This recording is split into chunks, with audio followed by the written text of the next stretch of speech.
তো আজকে আমরা ইনশাল্লাহ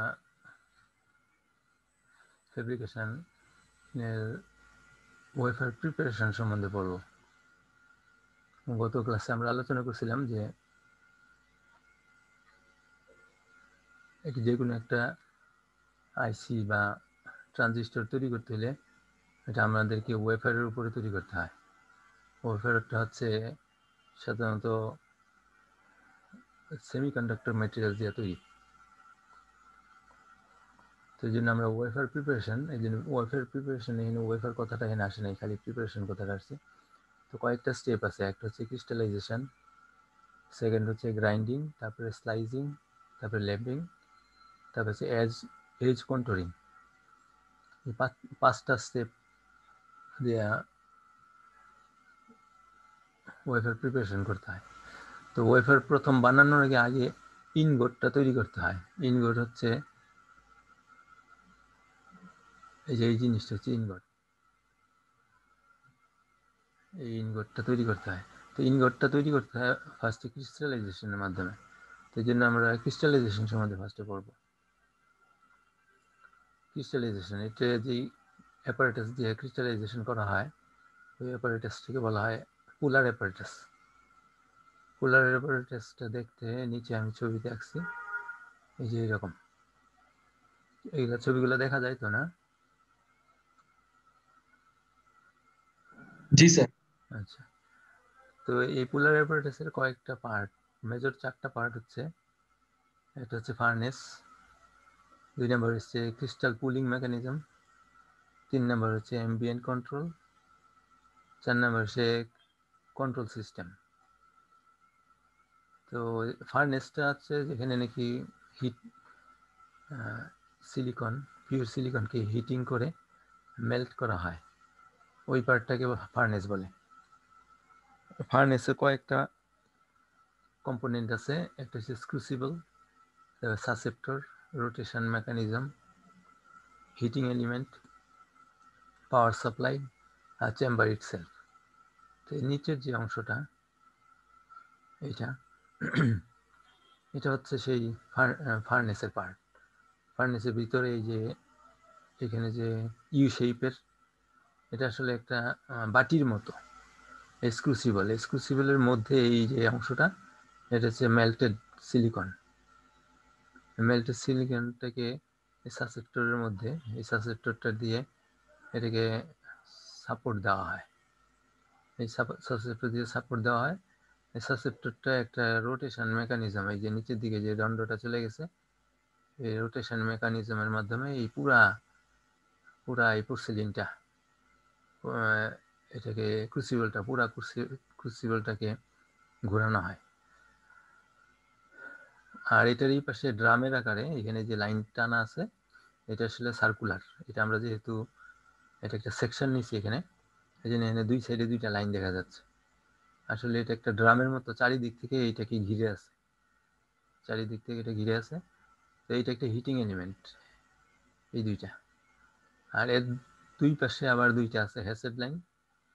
এই দুইটা হচ্ছে আপনার যাতে হিটটা বাইরে চলে না যায়, ইনসুলেটর হিসেবে কাজ করে, হিট ইনসুলেটর।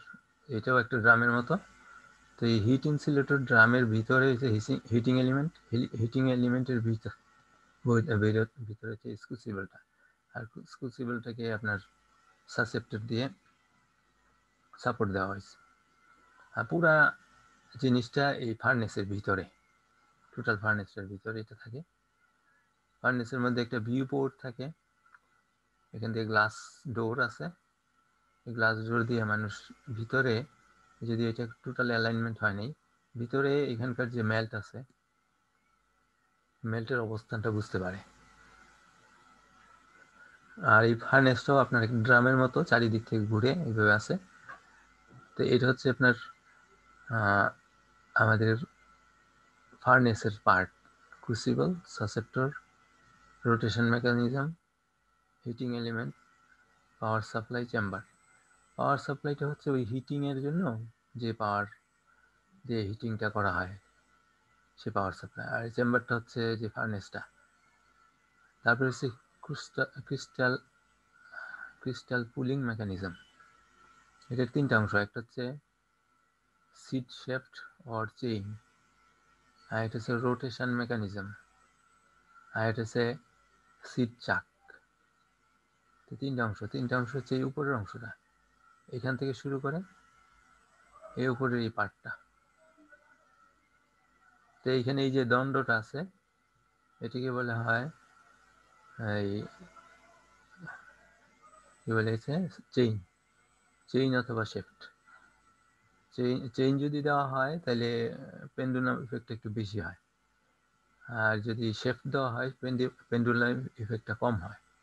তো পেন্ডুলাম ইফেক্টটা যদি বেশি হয় তাহলে আমার যে ইনগটটা তৈরি হবে, ইনগটের যে সারফেসটা রাফ হবে। আর শেফট হইলে এটাকে পুল করা একটু কষ্টকর হয়ে যায়, এটার ওয়েটটা এক্সট্রা ওয়েট হয়। তো এতে হয় কি আপনার সারফেসটা সুন্দর হয়, ইনগটের সারফেসটা সুন্দর হয়। ইনগটটা মনে আছে?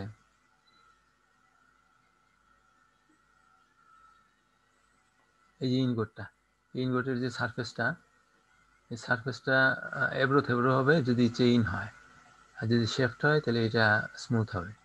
কিন্তু শেফট হইলে আপনার ওয়েটটা বেড়ে যায়, যার জন্য পেন্ডুলাম ইফেক্টটা কম হয়, কিন্তু ওই রোটেশন মেকানিজম বা পুলিং পার্টটা একটু স্ট্রঙ্গার ডিজাইন করতে হয়।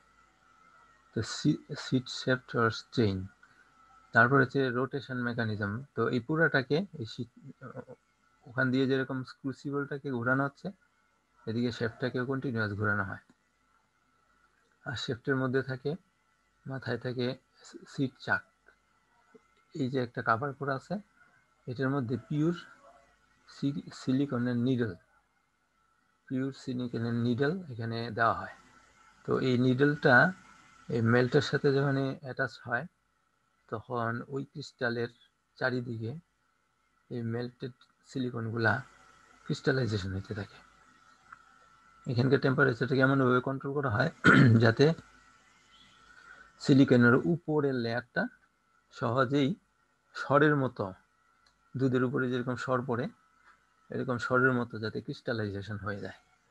তো প্রথম যে সিটটা থাকে, সিটটার চারিদিকে একটা দুইটা করে ক্রিস্টাল জমা হইতে থাকে, আর পাশাপাশি এটাকে পুল করা হয়। তো ফলে হয় কি, প্রথম দিকের অংশটা সুচালো হয়। তো আস্তে আস্তে কিছুক্ষণ টানার পরে তারপরে রিয়েল সাইজের যত ডায়ামিটারের আমার ইনগট দরকার অত ডায়ামিটারের ইনগটটা এখানে বেরিয়ে আসে। তো টেম্পারেচারটাকে এমনভাবে কন্ট্রোল করতে হয় যাতে মেল্টিংটা এমন থাকে যে এখানে ক্রিস্টালাইজেশন হওয়া সম্ভব হয়। যদি টেম্পারেচারটা এর থেকে কম হয় তাহলে এইখানে মেল্টেডটা এখানে হার্ড হয়ে যেতে পারে, মেল্টেড সিলিকনটা হার্ড হয়ে যেতে পারে। আর যে টেম্পারেচারটা এর থেকে বেশি হয় তাহলে এখানে যে মেল্টিং থেকে যে ক্রিস্টালাইজেশন হয়েছিল, টেম্পারেচার বেশি হওয়ার কারণে ক্রিস্টালাইজেশনটা আবার রিমেল্ট হয়েছে। তো জন্য এখানকার টেম্পারেচারটাকে খুব কশাসলি কন্ট্রোল করতে হয়। আর এই জন্যই করা হয় কি, আমার এমবিএন কন্ট্রোল, গ্যাস সোর্স দিয়ে এখান দিয়ে গ্যাস ঢুকানো হয়, এমবিএন কন্ট্রোল এখান দিয়ে গ্যাস ঢুকানো হয়, গ্যাস দিয়ে আমাকে পুরাটাকে পিউরিফিকেশনের জন্য কাজ করে, প্লাস হিটটা যাতে সব জায়গায় সমানভাবে ছড়ায় এটার জন্য কাজ করে।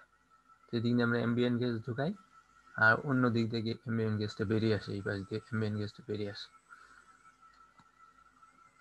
তো এই গ্যাসটা হিট ইকুইলিব্রিয়ামের জন্য কাজ করে, প্লাস ক্লিনিংয়েরও কাজ করে। এই জন্য এমবিএন কন্ট্রোলের কয়েকটা পার্ট, একটা হচ্ছে গ্যাস সোর্স, আর একটা হচ্ছে ফ্লো কন্ট্রোল, আর একটা হচ্ছে পার্জ টিউব, আর এটা হচ্ছে এক্সস্ট অর ভ্যাকুয়াম সিস্টেম। তো ওই এক্সস্ট হচ্ছে ওই এমবিএন গ্যাসটা এদিক দিয়ে পাম্প করে ঢুকানো হচ্ছে, আর এক্সস্টের মাধ্যমে এদিক থেকে পাম্প করে বের করে নিয়ে আসা হচ্ছে। পার্জ টিউবটা কি ফ্লো কন্ট্রোলটা হচ্ছে আমার এখানকার গ্যাসটাকে এমনভাবে ফ্লো করাইতে হবে যাতে ওই টেম্পারেচার ইকুইলিব্রিয়াম, ওইটার সাথে এই হিটিং এলিমেন্টটাও জড়িত। হিটিং এলিমেন্টের টেম্পারেচার কতটুকু জেনারেট করতেছে কতটুকু হিট জেনারেট করতেছে, এটা প্লাস অ্যাম্বিয়েন্ট কন্ট্রোল, মানে এখানকার গ্যাসটা ফ্লো কন্ট্রোলের মাধ্যমে এটাকে কন্ট্রোল করা হয়। আর পার্স টিউবটা কি? পার্স টিউব হচ্ছে এইখানে আমার যখন নাকি এডিশনাল সিলিকন এখানে অ্যাড করতে হবে, যদি প্রয়োজন হয়, তাহলে আমরা করি কি, এই এইটারই উপরের অংশটাকে বলে আপার চেম্বার, উপরে সোজা চলে গেছে ভার্টিক্যালি আপার চেম্বার। আপার চেম্বারটা ফার্নেসের উপরে বসে আছে। তো এটার রাউন্ড, এটা হচ্ছে গোলাকৃতি, এটাও গোলাকৃতি। তো এইখানে একটা ট্রের মতো থাকে, এটা যেটার উপরে বসে ওইটা একটা ট্রের মতো থাকে। ওই ট্রের উপরে আমাকে এই পার্চ গুলা দেওয়া হয়। পার্চ বলতে বোঝা যায় যে মেল্টেড সিলিকন অথবা হাফ মেল্টিং সিলিকন। তো এখানে যদি আমার সিলিকনের পরিমাণ কমে যায়, তো আমি এখানে সিলিকন দিব, ওই সিলিকনটা এখানে এটা টেম্পারেচারে গলে এদিক দিয়ে নিচে পড়বে, নিচে পড়বে, এটাকে বলে পার্স টিউব। এটা অনেকটা টিউবের মতো আর কি, এত বড় ফার্নেসের মধ্যে এই এন্ট্রেন্সটা একটা টিউবের মতো, তো এই জন্য বলা হয় এটাকে পার্স টিউব। তো আমাদের যখনই নাকি সিলিকন এডিশন করতে হবে তখন আমরা এই দিক দিয়ে করবো। এটা হচ্ছে ভিউ পোর্ট, এটা দিয়ে আমরা সিলিকন দেই না, এটা দিয়ে শুধুমাত্র দেখি, আর সিলিকন দিতে হয় এখান দিয়ে। তো এই 4টা পার্ট মিলে হচ্ছে অ্যাম্বিয়েন্ট কন্ট্রোল। আর এই পুরো জিনিসটাকে বিভিন্ন জায়গায় সেন্সর আছে, এই সেন্সরগুলোকে কন্ট্রোল করা হয়, এবং এই রোটেশন কন্ট্রোল সবগুলাকে কন্ট্রোল করা হয় কম্পিউটার সিস্টেমের মাধ্যমে, মাইক্রোপ্রসেসর, সেন্সর এন্ড আউটপুট। তো সেন্সর দিয়ে ইনফরমেশনগুলো নেওয়া হয়, মাইক্রোপ্রসেসর এটা প্রসেস করা হয়, প্রসেস করে করসপন্ডিং আউটপুট দেওয়া হয়, আউটপুট দ্বারা এগুলো কন্ট্রোল হয়। আর এখানে পাওয়ার সাপ্লাই আছে, টোটাল হোল থিংটাকে রানিং কন্ডিশনে রাখার জন্য এখানে একটা পাওয়ার সাপ্লাই থাকে। ওই পাওয়ার সাপ্লাইটা মাইক্রো কন্ট্রোলারকে কন্ট্রোল করে, প্লাস সেন্সরগুলোকেও বায়াসিং করে পুরা সিস্টেমটাকে কার্যক্ষমতার মধ্যে রাখে। তো এই পুরাটা হচ্ছে পুলার অ্যাপারেটাস। এই পুরোটা হচ্ছে পুলার অ্যাপারেটাস। এই পুলার অ্যাপারেটাসের আমি তো এখানে শুধু নামগুলো উল্লেখ করছি, এগুলার ডিটেলস ডেসক্রিপশন আমাদের ইয়ের মধ্যে আছে, বইয়ের মধ্যে আছে, ওইটা আমি লোড করে দিব, আপনাদের ইয়ার মধ্যে লোড করে দিব। লোড করে দিলে আপনার ওইটা রিডিং পড়লে বুঝতে পারবেন। আমি যে কথাগুলো বলছি ওগুলোর সাথে এডিশনাল যে জিনিসগুলো থাকবে ওগুলো হচ্ছে মোটামুটি যে এখানকার ম্যাটেরিয়ালসটা কি, তারপরে আপনার এই সাসেপ্টর ম্যাটেরিয়ালসটা কি হয়, কেন হয়, তারপরে এখানকার টেম্পারেচারটা কত থেকে কত রেঞ্জে রাখা হয় সাধারণত, এই হিটিং এলিমেন্টসটা কি দিয়ে তৈরি, এই সমস্ত একটু ডিটেলস বর্ণনা আছে। তো এখানে একটা আইসোলেশন ভালভ থাকে। আইসোলেশন ভালভটার কাজ হচ্ছে ফার্নেসের হিটটা যেন উপরের দিকে না যায়। তো যখন নাকি এখানে এটা মেল্টেড কন্ডিশন থেকে আমার ক্রিস্টালাইজেশন হলো, হওয়ার কিছুক্ষণ পরেই আমরা চাই যে এই জিনিসটাকে একদম ঠান্ডা করে ফেলতে, তাহলে একদম সলিড হয়ে যাবে। এই জন্য এটাকে এমন একটা রেটে পুল করা হয়, পুল করতে করতে যে এটাকে সামনের দিকে নেওয়া হয়, এবং এইখানকার যে টেম্পারেচারটা, এখানকার টেম্পারেচারটাকে এমনভাবে কন্ট্রোল করা হয় যে অ্যাব্রাপ্ট চেঞ্জ যেন না পায়, এটা অ্যাব্রাপ্ট চেঞ্জ যেন না পায়। অ্যাব্রাপ্ট চেঞ্জ হলে তাহলে এই ক্রিস্টালাইজেশনটা সুন্দর হবে না। আবার এরকম যেন না হয় যে যে খুব বেশি টেম্পারেচার আছে, যে যার জন্য এটা যে সলিডিফিকেশন হওয়ার দরকার সেটাও হইতে পারতেছে না। তো দুইটার মাঝামাঝিতে, তো এই জন্য করা হয় কি, এই যে পুলার অ্যাপারেটাসটার একটা নির্দিষ্ট রেটে এটাকে পুল করতে হয়, এবং ওইটা পুলিংটা নির্ভর করে আমার এখানকার টেম্পারেচার গ্রেডিয়েন্টের উপরে, যে টেম্পারেচারটা কত কত রেটে টেম্পারেচার আস্তে আস্তে কমছে, টেম্পারেচারটা কত রেটে কমছে সেইটার উপর ডিপেন্ড করে আমার পুলিং মেকানিজমটা কাজ করবে। আর এদিকে এই রোটেশনটাও ক্রুসিবলটাকে এমনভাবে রোটেট করাইতে হবে যেন এই ক্রুসিবলের ভিতরে যে সিলিকন আছে, এটা যদি পিওর সিলিকন হইতো তাইলে এই ক্রুসিবল রোটেশনটার ইম্পর্টেন্সটা এত বেশি থাকতো না। কিন্তু সাধারণত দেখা যায় কি, এখানকার যে সিলিকনের সাথে সাধারণত হয় পি সাবস্ট্রেট অথবা এন সাবস্ট্রেট, অর্থাৎ পি টাইপ সিলিকন অথবা এন টাইপ সিলিকন। এখানে তৈরি করা হয় সাধারণত। তো এন টাইপ হইলে আমার যদি পি টাইপ হয় তাহলে কি করতে হয়, আমাকে এখানে বোরন অ্যাড করতে হয়। এই যে মেল্টেড যে সিলিকনটা আছে, এই মেল্টেড সিলিকনের মধ্যে আমার এডিশনাল বোরন আছে। এখানে বোরনটা যাতে সব জায়গায় সমভাবে ছড়ায় যায়, হ্যাঁ, কনসেন্ট্রেশনটা যাতে সব জায়গায় ইউনিফর্ম হয়, এই জন্য আমাকে এই রোটেশনটা করতে হয়। তো এই রোটেশনটা হচ্ছে আমাকে কনসেন্ট্রেশন ইউনিফর্মিটির জন্য, যেটা নাকি সলিডিফিকেশন হচ্ছে, সলিডিফিকেশনের জন্য এরকম না হয় যে একটা ওয়েফারের অর্ধেকটা অংশ একরকম বোরন কনসেন্ট্রেশন আর অর্ধেকটা অংশ অন্যরকম বোরন কনসেন্ট্রেশন, এরকম এরকম যেন না হয়, যাতে পুরো ওয়েফারটাতে বোরনের কি বলে এটা কনসেন্ট্রেশনটা ইউনিফর্ম হোমোজিনিটি যাতে থাকে। এই কারণেই এই ক্রুসিবল রোটেশনটা খুব জরুরি। যদি শুধু সিলিকন দিয়ে করা হইতো তাহলে এটা এতটা জরুরি হইতো না, কিন্তু এই কনসেন্ট্রেশন ইউনিফর্মিটির জন্য এই ক্রুসিবল রোটেশনটা অনেক ইম্পর্টেন্ট। তো এই সবটা মিলে হচ্ছে আমাদের পুলার অ্যাপারেটাস। তো পুলার অ্যাপারেটাসের দ্বারা আমরা যে আউটপুটটা পাই সেটাকে আমরা বলি যে ইনগট। ইনগটটাকে এখানে পুরাটা দেখানো হয় না, গত ক্লাসে দেখাইছিলাম যে এইটা হচ্ছে ইনগটটা। এরকম শেপটা একটা তৈরি হবে, শেষ মাথাটা থাকবে এরকম কোণাকৃতি, আবার প্রথম মাথাটা এরকম কোণাকৃতি থাকবে। তো এই পুরা ইনগটটাকে, তো এইটার যেহেতু একটা ডাইমেনশন আছে, আমরা যে তৈরি করছি এটার একটা ডায়ামিটার আছে। তো যেহেতু এটা অ্যাব্রো থেব্রো, এই জন্য এটাকে ফার্স্টে করতে হবে কি, আমাদের ডিজায়ার ডায়ামিটারে নিয়ে আসতে হবে, এবং উপরের সারফেসটা যাতে খুব প্লেন হয়, এই জন্য এটাকে করা হয় কি, গ্রাইন্ডিং করা হয়। গ্রাইন্ডিং এর মাধ্যমে আমার ডিজায়ার্ড ডায়ামিটারে নিয়ে আসি, উপরের অংশটা কেটে ফেলে দিয়ে উপরটাকে স্মুথ করা হচ্ছে। আর এটা ছিল তৈরি করা হয়েছিল, ওইটা থেকে বেশ কিছু অংশ কেটে ফেলা হচ্ছে। তো সাধারণত এই ডায়ামিটারগুলো হয় 4 ইঞ্চি, 5 ইঞ্চি, 6 ইঞ্চি, 8 ইঞ্চি, 12 ইঞ্চি। তো এখন যত যে যেরকম সাইজের চায় এটাকে কেটে ওই রকম সাইজের করা হয়। সাইজের করে সাধারণত যে মেশিনটা দিয়ে কাটা হয় এটাকে ডায়মন্ড কাপ হুইল বলা হয়।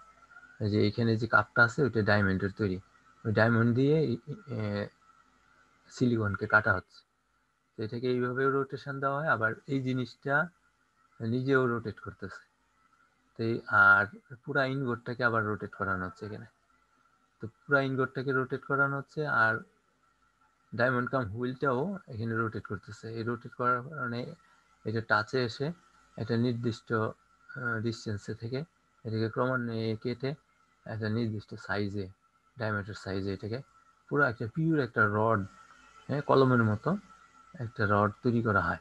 এই যে সামনের মাথাটাও কেটে কি বলে এটারে, এটার যে ত্রিকোণাকৃতি ছিল ওটাকে কেটে সমান করে ফেলা হয়। তারপর করা হয় কি, গ্রাইন্ডিং হয়ে গেলে এখানে গ্রাইন্ডিং হওয়ার পরে হবে স্লাইজিং এর আগেই আসলে এটার মধ্যে দুইটা লেয়ার কাটা হয়, একটাকে বলে প্রাইমারি লেয়ার আর একটা হচ্ছে সেকেন্ডারি লেয়ার। প্রাইমারি লেয়ার আর সেকেন্ডারি লেয়ার এগুলা প্রত্যেকটা ওয়েফারে থাকতে হয়, এগুলা নিয়ে আমরা পরবর্তীতে আলোচনা করব। তো এই জন্য এখানে এটা যদিও একটা রাউন্ড শেপ হবে, রাউন্ড শেপ হওয়ার পরেও একটা অংশকে একটু কেটে এটাকে মানে একটা সাইড এটা একটা ওয়েফার হলো, এই যে গোল আকৃতি ওয়েফার, এটার একটা সাইড এইদিকে ফ্ল্যাট করে ফেলা হবে, আবার অন্য আরেকটা সাইড ফ্ল্যাট করে ফেলা হবে। একটা হবে প্রাইমারি ফ্ল্যাট আর একটা সেকেন্ডারি ফ্ল্যাট।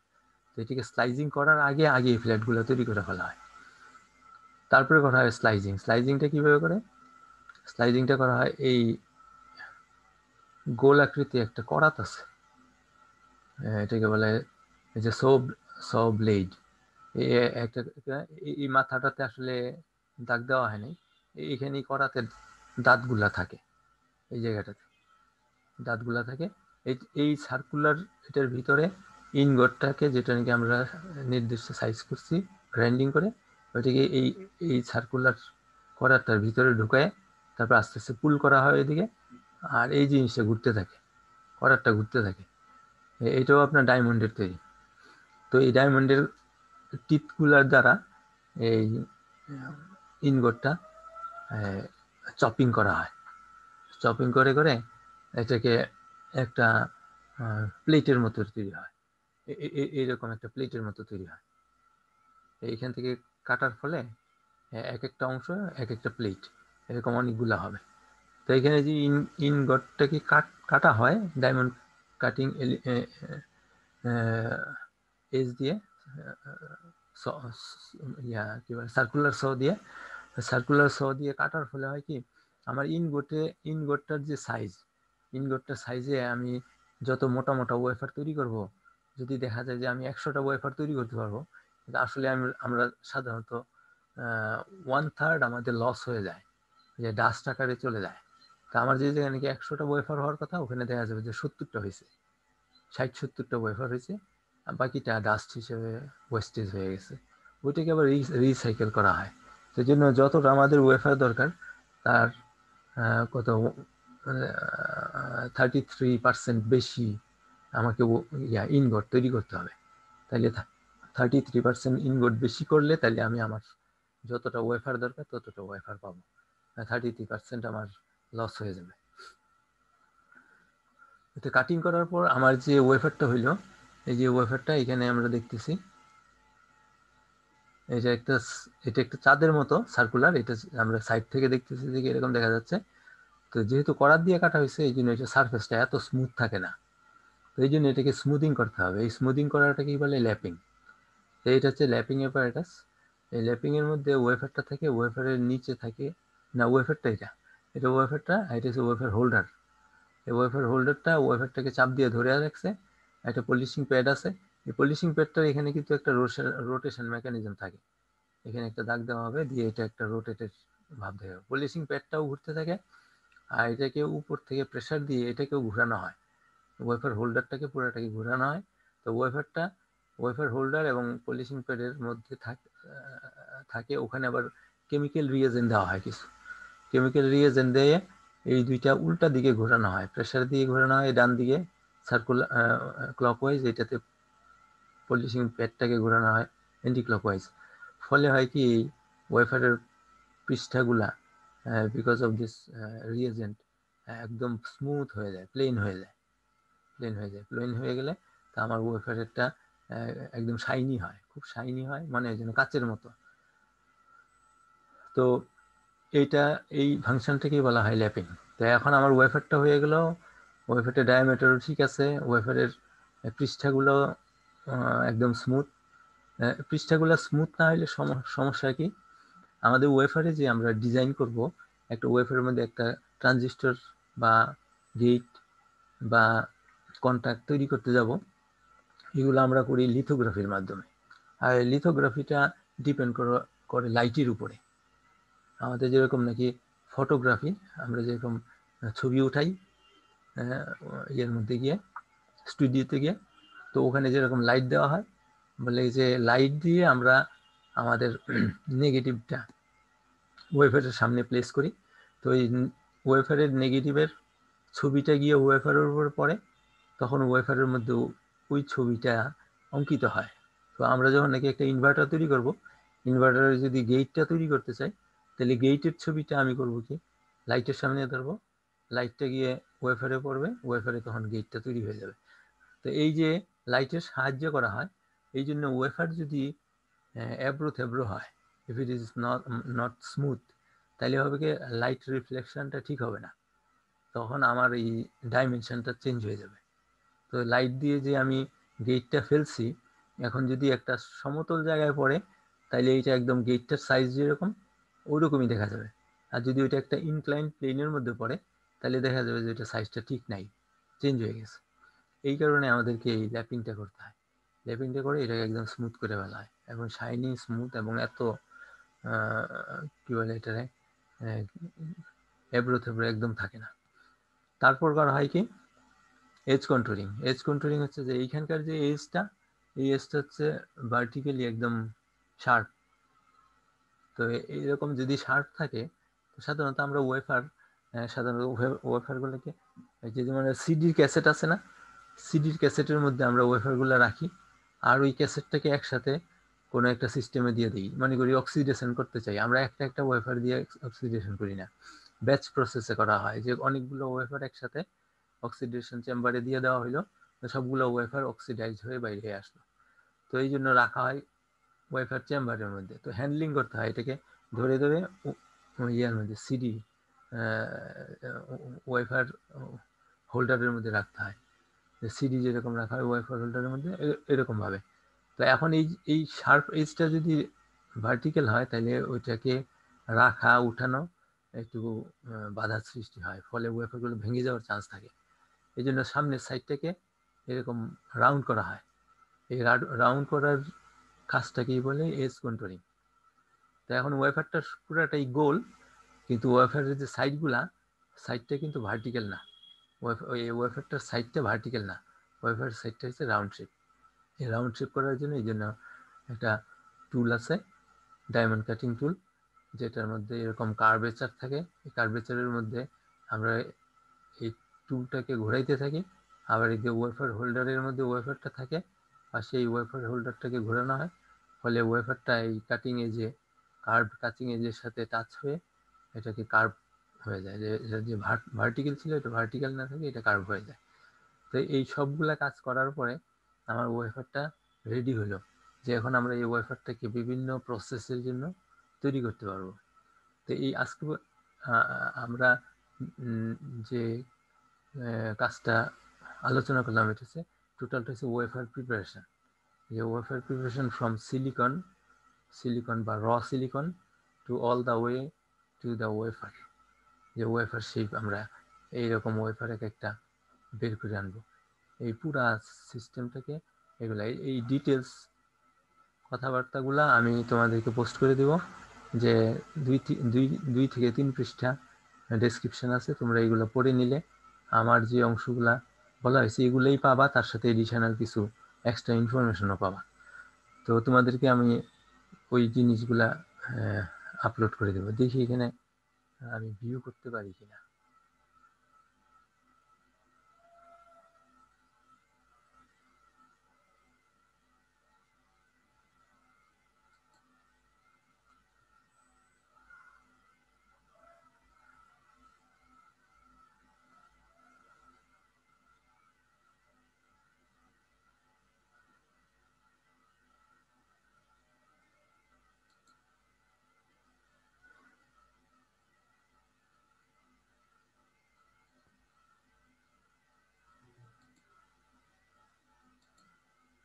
এই যে এখানে ক্রিস্টাল গ্রোথ প্র্যাকটিস, এই যে ফার্নেসটার সম্বন্ধে বলছিলাম, এখানে ডিটেলস বলা হয়েছে, furnace, crystal pulling mechanism, ambient control system, এগুলো নিয়ে এটা ডিটেলস বর্ণনা এখানে আছে। মেশিনটা এখানে দেওয়া আছে, নিচের অংশটা হচ্ছে ফার্নেসের অংশটা রাউন্ড শেপের, আর উপরে হচ্ছে পুলিং এর পার্টটা।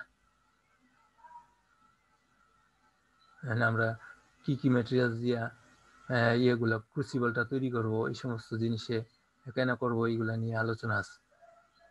ওই যে আমি যে ছবিটা আঁকছিলাম এটাই এখানে আঁকা হয়েছে।